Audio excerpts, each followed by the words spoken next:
आरन छोरो के गर्नु हुँदैछ हौ? तपाईलाई एउटा कुरा सोध्छु ल। तपाईलाई 9 को टेबल लेख्न आउँछ? आउँछ?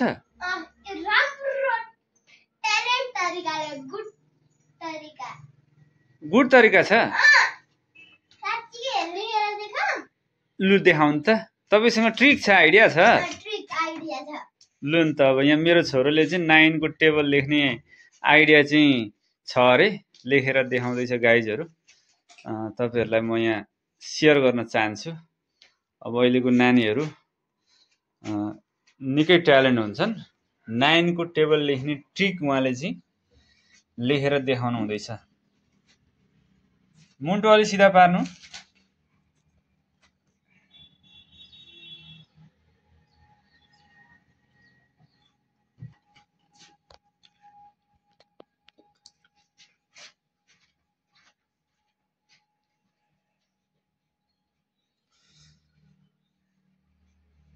कस्तो खालको आइडिया चाहिँ रहेछ मलाई त थाहा छैन। अब भाइले चाहिँ यहाँ लेखेर देखाउँदैछ। मिस्टर आरोन पराजुलीले 9 को टेबल को आइडिया, टेबल लेख्ने ट्रिक देखाउँदैछ। गाइजहरु हेर्नु होला।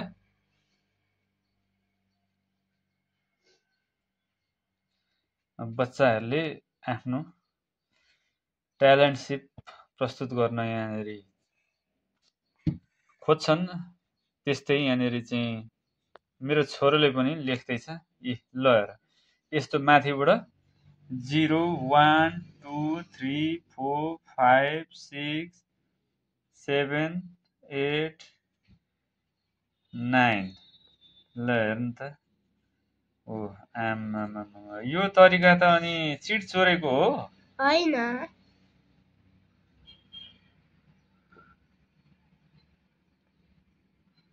ल हेर्नुस् गाइस, पुरै 0 1 2 3 4 5 9 सम्म, अनि फेरि तलबाट 0 1 2 3 माथि 9 सम्म गरेपछि यो तरिकाले 9 को टेबल लेखेर चाहिँ भाइले देखायो। ल आरन, ल यो कसले सिकाएको हो छोरो यस्तो ट्रिकहरु? हो र?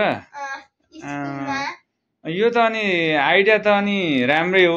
यो चाहिँ नम्बर ल्याउने मात्रै आइडिया हो नि एक्जाममा, तर आफै जान्नु पर्दछ। यो त पुरै 9 को टेबल चाहिँ 10 सम्म नै जान्नु पर्ने हुन्छ है। होइन, 9 को टेबल चाहिँ पुरै 9 10 जा 90 सम्म चाहिँ जान्नु पर्छ त्यसरी है। ल छोरो धन्यवाद।